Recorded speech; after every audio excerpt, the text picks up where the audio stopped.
Postal 2, un jeu que certains considèrent comme une pure satire délirante, et d'autres comme l'une des œuvres les plus controversées de l'histoire vidéoludique.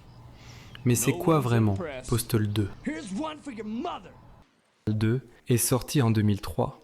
À une époque où Grand Theft Auto explosait les ventes, ce jeu indépendant débarque avec une idée simple.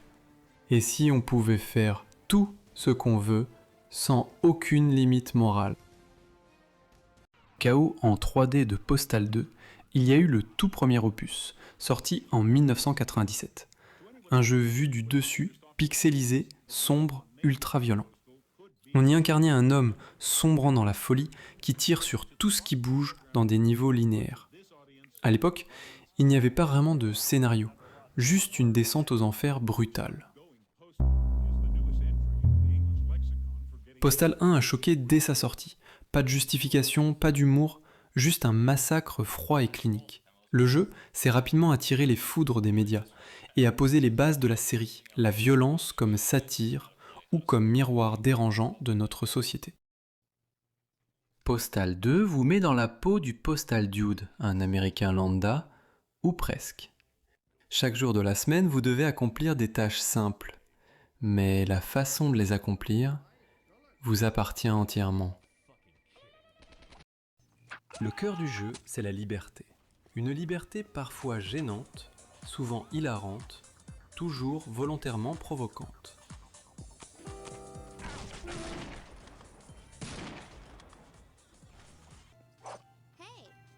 Hi there.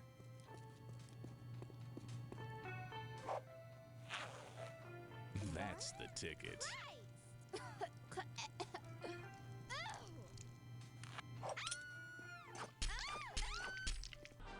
Postal 2, c'est une caricature. Rien n'est sacré, tout est tourné en ridicule, y compris le joueur lui-même.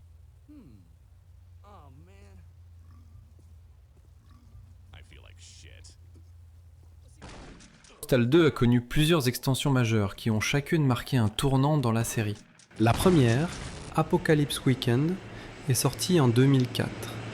Elle rompt avec la structure ouverte du jeu original et propose une expérience plus linéaire, centrée sur l'action. L'ambiance devient plus sombre, plus brutale. On y affronte des ennemis absurdes, comme des zombies, des militaires fanatiques et même des éléphants kamikazes. C'est une montée en intensité assumée. En 2015, Paradise Lost propose une véritable suite. On retrouve Postal Dude 11 ans plus tard dans une ville dévastée. L'univers a changé, les repères aussi. Cette extension revient aux mécaniques ouvertes du jeu de base, tout en ajoutant une atmosphère post-apocalyptique plus narrative. Why does this not surprise me? Ce n'est pas la première fois que la série Postal est liée à des actes illégaux. Les médias ont même évoqué une fusillade à Montréal, où l'on affirme que le tireur jouait régulièrement à Postal 2. En Nouvelle-Zélande, le jeu est considéré comme illégal. Posséder une copie de Postal 2 est un crime.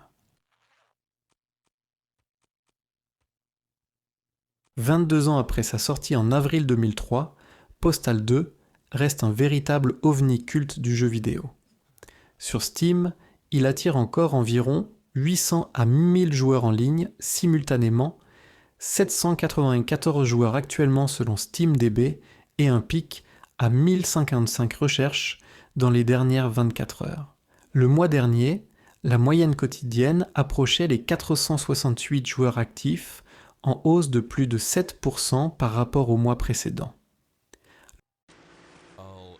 Postal 2 n'est pas un jeu pour tout le monde, mais c'est peut-être pour ça qu'il est encore là, 20 ans après, à la frontière du jeu, de l'art et une provocation assumée jusqu'au bout.